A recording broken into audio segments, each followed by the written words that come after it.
This is Richard Wolff from Democracy at Work, responding to another Ask Prof. Wolff question from our Patreon community. This question comes from Ishmael 2019. Ishmael 2019 basically asks about instability in our capitalist economic system. Ishmael 2019 recognizes how destructive our business cycles are and wonders whether they aren't destructive because employers offload the instability of the system onto employees. And he's quite right. That is what happens. But it's a general problem of capitalism that it has been so unstable. And I want to focus on that in responding to this question. And before I do, let me admit, as Ishmael 2019 says, that there are positive aspects of instability. Instability means that the least effective, the least efficient enterprises may not make it through an unstable period. It's a kind of natural selection. The stronger companies get through. There is a point to that. I wouldn't push it all that far because the measure of a strong company is a profitable one in capitalism. And if you weren't in capitalism, you wouldn't think of it that way. But let's give them some credit for credit is due. But the negative effects of our instability, of the cycles that afflict capitalism, are much larger and are worthy of our analysis. So let's go. These crises have been built into capitalism from its beginning. Here in the United States, something called the National Bureau of Economic Research devotes itself to periodizing, that is, to measuring exactly when does the economic downturn happen.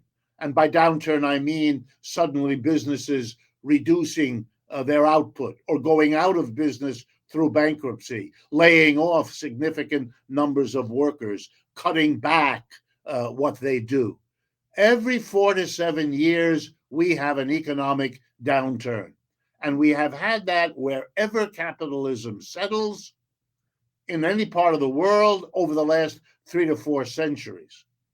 The only difference is it's an average every 4 to 7 years. So sometimes it takes longer, sometimes fewer years than that between downturns. And sometimes the downturns are short and shallow, and other times they last a long time and cut very deeply. But beyond those variations, the instability is built in. And let me explain how and why that's such a serious problem for capitalism. Before capitalism, in ancient village communities, in slaveries, in feudalisms around the world, there were two things that made life unstable, that shook an economy. One was natural phenomena, a flood, a drought, extreme temperatures. The other one was social catastrophe, by which most people meant war. War could disrupt everything, just like an absence of rain could disrupt everything. Now, in capitalism, we have disrupted economies by nature and war. We have that right now. Climate disaster in the world and Ukraine, there we go, disrupting the world economy. But capitalism has something in addition, another cause of instability built in every 4 to 7 years, with or without a natural catastrophe, with or without a social catastrophe. We throw large numbers of people out of work. It is fundamentally irrational. It makes a joke, and a bad one, out of capitalism's claim to be efficient. Let me take right now. Over the last 3 weeks, hundreds of thousands of people have lost their job here in the United States, particularly in high-tech industries. Why? Do these people not want to work anymore? On the contrary, they're desperate for jobs. Do we have the machinery, the space, the equipment for them to work? Yes, we do. Yes, we do. About a quarter of our productive capacity is sitting idle, gathering rust and dust. And do we have social needs that these people's creative energy could help us solve? Of course we do. Ecological projects that we need to do, dealing properly with our children, with our elderly. We have enormous social problems that these people who just want to work could help us solve. But we live in a capitalist system that can't put together the people who want to work, the tools and equipment they need to work with, and the social needs we can all identify as being unmet. That is a definition, textbook, of an irrational economic system, and what makes many of us critical of capitalism. So, yeah, we could do all kinds of things. One thing would be to admit that capitalism is an unstable system. Most of capitalism's defenders get very uncomfortable when you confront them with that truth. The second thing we could do is say, let's insure the majority of people against being the fall guy when it happens, against being those who lose their job. If an industry can't support thousands of people who were employed, let's give those people other useful things to do and keep their salaries coming.